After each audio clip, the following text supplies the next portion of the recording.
Most crypto passive income guides that you see online are either misunderstood or quietly losing investors' money. People say that they are earning passively, but they are actually taking risks that they do not even understand. So, I ventured out to try all of these passive income strategies, and here are the things that will actually work for you and things that will not work for you. But first, why does it matter to you as an crypto investor? In crypto or anywhere else, there is no free money. Every form of income has an cost associated with it, be it in crypto or in TradFi. All those claims such as earn while you sleep, set and forget, or passive income forever are a scam, and you should stay away from any person or any project that uses these kinds of statements. I sometimes feel like the word passive income is used wrongly these days. Keep this in mind that there will be no such thing as passive income in crypto. If you are opening a position wherever in crypto, you will have to pay attention to it at least once a day or not less than once every 2 days. This is because, yes, the yields are high in crypto, but so is the risk. Let me show you now what has worked for me personally in terms of somewhat passive income in crypto. The first thing is lending out your money using lending and borrowing protocols like Aave or Morpho.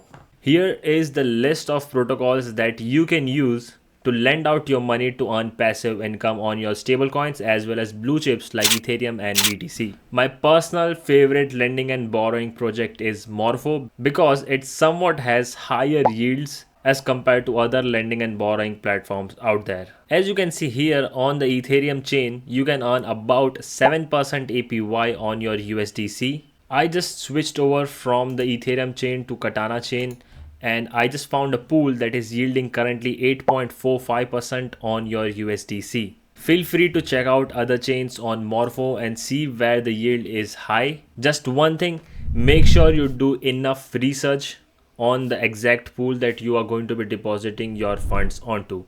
Don't just cheat with all your money when you see high yields. Similarly, you can head over to DeFi Llama and check out other lending protocols. Just make sure that you stick to these top 10 ones and do not go outside of here, for the sole reason that these protocols will be battle tested and you won't have to worry about losing your funds. Go out and check other protocols like Aave, Camino Land, Maple, Compound Finance, Fluid, Jupiter Land, etc. and see where the yield is highest for your stablecoins as well as blue chips. The second way to somewhat earn a passive yield on your crypto assets is going to be providing liquidity. When I say providing liquidity, I do not mean providing liquidity with your assets on a decentralized exchange. I primarily use two ways to earn somewhat passive income on my stablecoins. The first platform is Pendle Finance. If you head over to pools and select the stablecoin categories here, you would be able to see different liquidity pools where you can provide liquidity into to earn very decent APY ranging anywhere from 10% to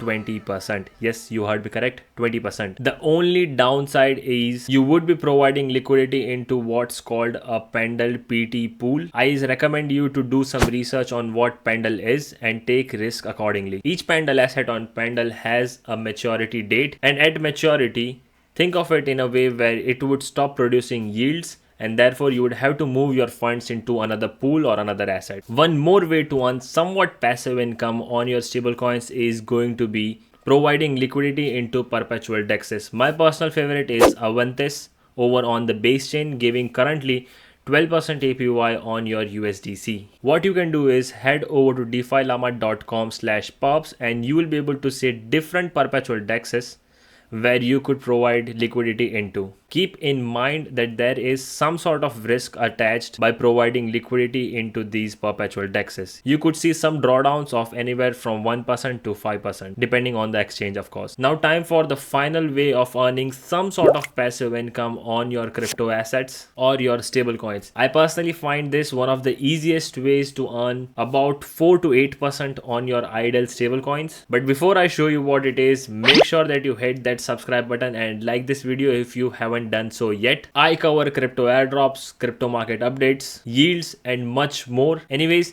the final way of earning somewhat passive income on your crypto stablecoins is going to be using what's called as yield bearing stablecoins. What I mean by yield bearing stablecoins is essentially them paying you a return. Yield bearing stablecoins means that you simply get paid to hold their stablecoin. For example, Sky, one of the biggest players in stablecoin scene, has a TVL of $4.8 billion, currently offering anywhere from 4% to 5% on your stablecoin. Similarly, Ethena, with $7 billion worth of TVL, offering 5% APY. USD AI, that uses GPUs to earn yields, is giving out currently 7.42% APY on your stablecoins. Cap, which is also a yield bearing stablecoin protocol, is giving out 6.5% APY. Resolve, also a yield bearing stablecoin, offering 4.6% APY. And lastly, my personal favorite, Infinify, which is offering 8.5% APY to up to 16.4% APY. Now, before you get excited seeing all of these numbers and start putting your money into them, make sure that you're doing thorough research on where this yield is coming from. Is the team legit, and where are your funds being used at to earn yields? In the past, there have been many cases such as Terra Luna collapse and other major DPEGs where stablecoins themselves have went to zero, essentially ending up in people losing their money. For example, USX,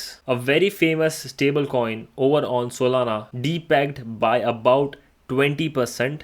Yes, it went to $0.8, but some people still continue to invest their money into this protocol, which is a big surprise to me. Now let's talk about some clear mistakes and misunderstandings. Mistake number 1, do not chase the highest number. This is how you nuke your portfolio and send it to zero in essentially one day. If you are using two very volatile assets to provide liquidity, then the impermanent loss will cancel out the yield that is being generated. Same goes for lending your assets as well. Make sure that you are selecting a battle tested lending and borrowing project, and even then make sure to know that the pool that you're depositing your assets into is safe to invest into. Mistake number 2, ignoring where the yield comes from. A general rule in crypto yield farming is if you don't know who is paying you, then you are the one paying yourself. And ladies and gentlemen, that's called Ponzi economics. To sum up this video, the 3 ways to earn yields or somewhat passive income on your crypto is going to be using lending and borrowing platforms, using Pendle and perpetual dexes to provide liquidity into with your stablecoins, and number 3 is using yield bearing stablecoins to earn returns on your stablecoins. Now, if you want to learn more about crypto and crypto airdrops, then make sure you check out these videos right here.